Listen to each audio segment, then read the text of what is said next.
So, Seymour, we're moving from defense to offense. We're going with a wide receiver, Austin Mack, free agent picked up by the Giants. This is a guy that's, I mean, you see it on the graphic, right? Missed 9 games due to injury in the last 2 seasons, but he's never even played a full season due to injuries. You talked earlier on the show, right? And that first part of the show, how high character and low injury risk played into this draft. How do you think that affected Austin Mack? I think that's the exact reason why he slid through the draft and he signed as an undrafted free agent. Because in this particular era, with everything going on, not being able to properly vet these players, and to let your doctors get a thorough evaluation and examination, teams just weren't willing to absorb the risk. And I think that's why a guy like this goes undrafted. I listen. I'm a big Austin Mack fan. I think he can make every catch you want him to make. I think his route running is pretty clean. I love to see a guy like this. Like as a DB, this makes me sad.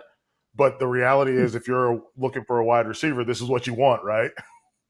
Oh yeah, a guy that can go make a play on the ball. And I think what's unique here is this ball really should have been out in front, because Justin Fields wants to throw it based on how the defender's playing. Well, this guy's in a trail position, so this ball should be out front. It's more like on the back shoulder, and though he's able to reach back and toward his body to make a play, and he's good at the catch point. And so that's what you want to see, because now the defender is coming in and trying to rake the ball out as you're taught to do, but he has the hand strength to hold on.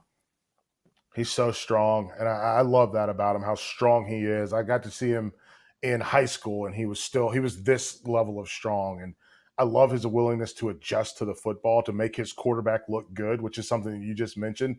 This ball's not great either. But guess what? I'm coming back to it, and I'm going to make it a hands catch and get my feet down. Yeah, it's like I tell my sons, you got to get used to catching the bad ones. They're not all going to be perfect. And here you see it here, just coming back. First thing he's got to do is drive off the defender. You see the separation there, Michael. It shows you that he has this guy thinking he's running a 9 route. Just beautifully run route and great finish with the catch. Yeah, I love that. And so for again with Austin Mack, we talk about for the catch, talk about catch radius. Again, another ball that's thrown kind of behind him, should have been out in front, but he's got the body control and the ability to contort his body, which is something I don't think there's another show out there, Smart, where people here contort his body more than on this show. But he's able to do it, and I think it's going to pay dividends at the next level. I think the Giants are going to be really happy.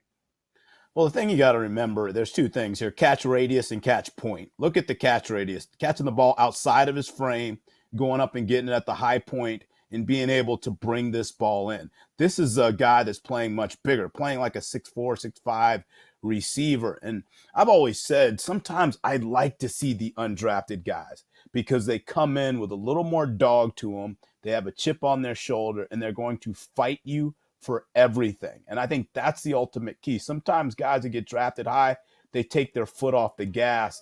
Guys like this, these three guys, they know they got to go full throttle every day, every snap, every play. And I think that's how they end up making someone's 53-man roster.